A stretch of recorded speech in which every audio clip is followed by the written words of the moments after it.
We are devolving into a democracy. We do not want to be a democracy. Bad idea.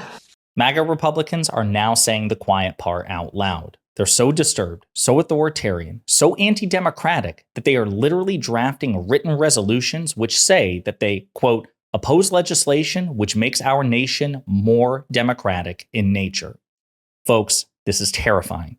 But before we unpack all that, if you end up liking this video and you want to support the channel, please be sure to hit the like, subscribe, and alert bell before you go.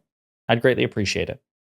All right, friends, we have a couple of really important clips to look at, and the first one is actually from Rachel Maddow, the MSNBC commentator, and this clip brought this whole situation to my attention. We're going to play the clip, and then we're going to actually look at the source article in question, but brace yourselves. This is scary. They decided that as the Washington State Republican Party, they would, this year, take a stand against democracy. And I do not mean this as a metaphor. I am not performing political analysis. I am literally describing what they literally did. We do not want to be a democracy. Originally, congressmen were elected by a direct democracy, senators were elected by their state legislatures, and presidents are elected by the Electoral College. We are devolving into a democracy because now congressmen and senators are elected by the same pool, a direct democracy. And with the national popular vote coming, we're going to be electing our president by a direct democracy too. Bad idea. Bad idea. We are devolving into a democracy. We do not want to be a democracy. Okay. As Danny Westneat at the Seattle Times reported, delegates of the Washington State Republican Convention then stood up one by one to argue that the U.S. should repeal the 17th Amendment, which allows us to vote for our United States senators. After that resolution passed, they went bigger. They voted to put this language into their platform. Quote, we encourage Republicans to substitute the words republic and republicanism, where previously they have used the word democracy. Every time the word democracy is used favorably, it serves to promote the principles of the Democratic Party, the principles of which we ardently oppose. Quote, we oppose legislation which makes our nation more democratic in nature. We oppose legislation which makes our nation more democratic in nature. So say Washington State Republicans, officially in writing in their party platform. What's going on here? They're authoritarians. They have authoritarian impulses. They have monarchical impulses, which we shouldn't be surprised by because Donald Trump is a cult leader whom they venerate and want to put above the Constitution, above the rule of law. They want to make him a de facto monarch, a sovereign. We see it. Trump and his attorneys have blatantly argued explicitly in front of the United States Supreme Court that Donald Trump, as an ex-president, is entitled to assassinate political rivals with impunity, sell nuclear codes to foreign adversaries, and even attempt to use the military to stage a coup. They argued all of this explicitly in court, and they said that Donald Trump shouldn't be liable for criminal prosecution if he attempts all these things. I say Donald Trump because Trump, when he was the president in 2020, tried to get his Attorney General, Bill Barr, to prosecute Barack Obama, an ex-president. So clearly this notion that ex-presidents can't be prosecuted is something new.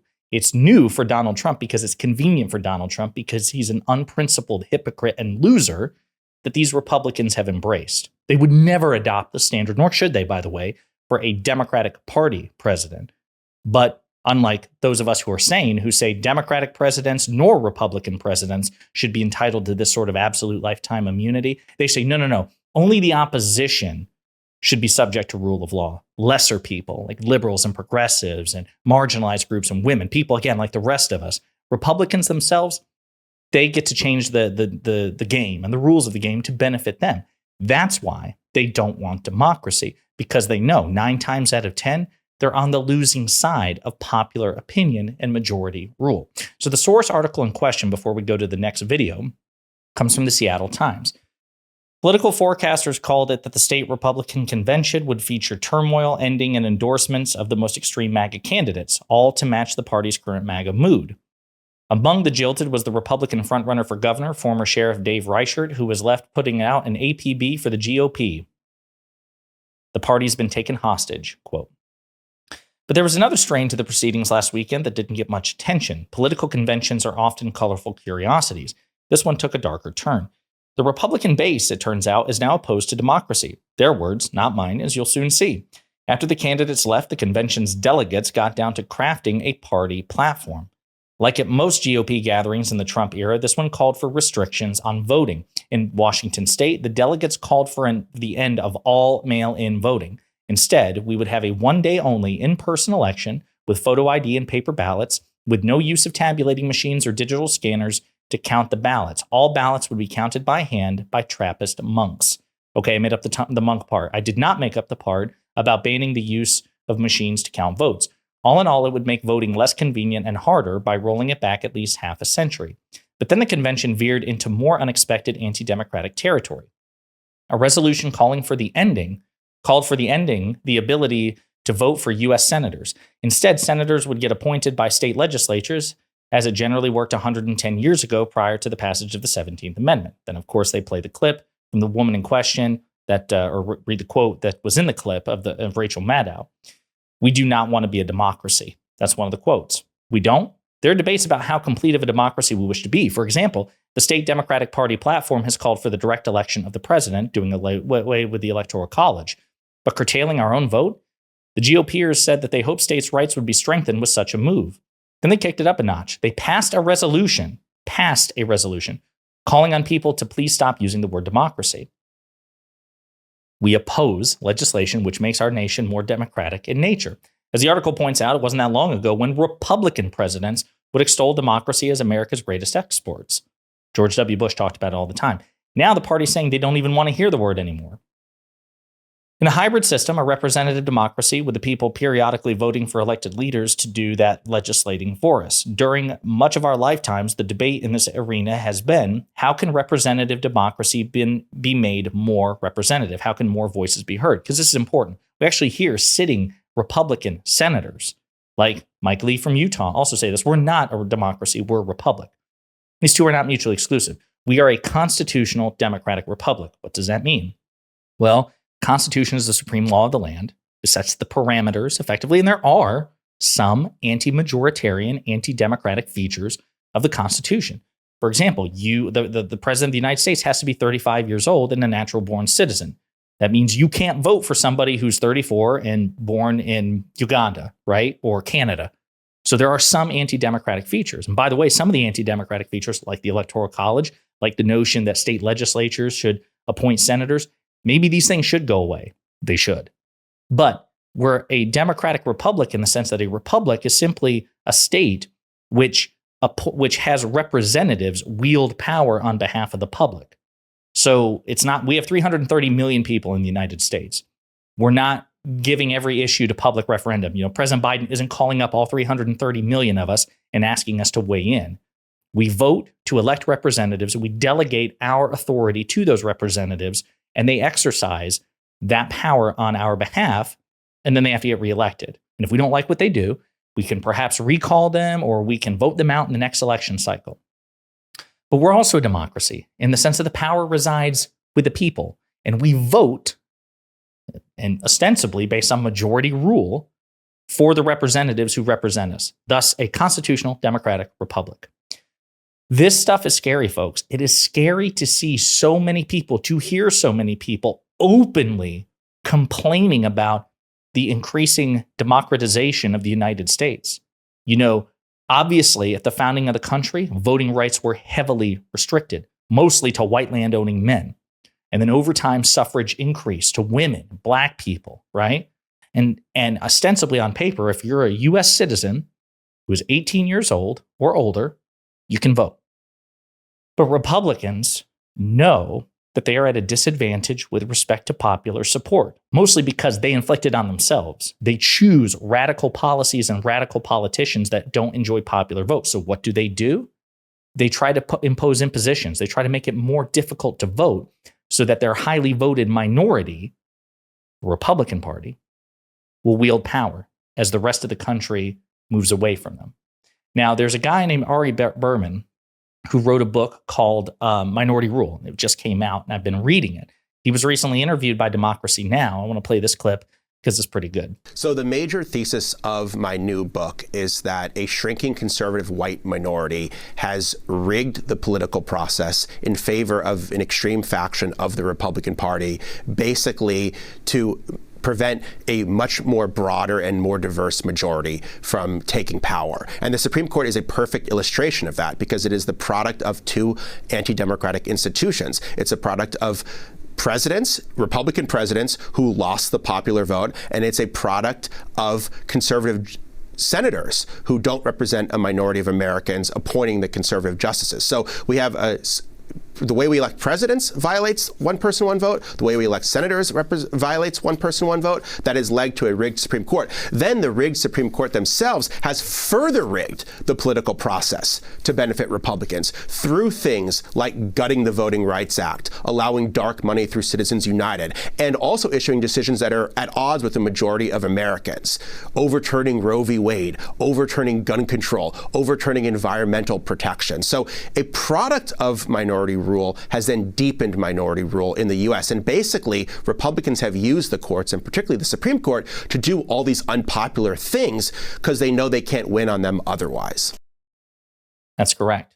They can't win on them otherwise. They would have to fundamentally change much of their policy platform, such as it is, and the representatives who represent that policy platform. They'd have to find people who are more charismatic, more affable, more willing to reach out to moderates and independents, and indeed even Democrats. Basically, people who are not MAGA Republicans. One other thing I'll point out before I give my summation is NPR conducted an interview with Ari Berman, and this is a stunning statistic which shows up in the book. So on the subject of how the 2-senator per state representation rule affects minority rule. So he says, just to give you one really stunning stat, by 2040, 70% of the American population is going to live in 15 states with 30 senators. That means 30% of the country, which is going to be whiter, more rural, more conservative, is going to elect 70% of the United States Senate.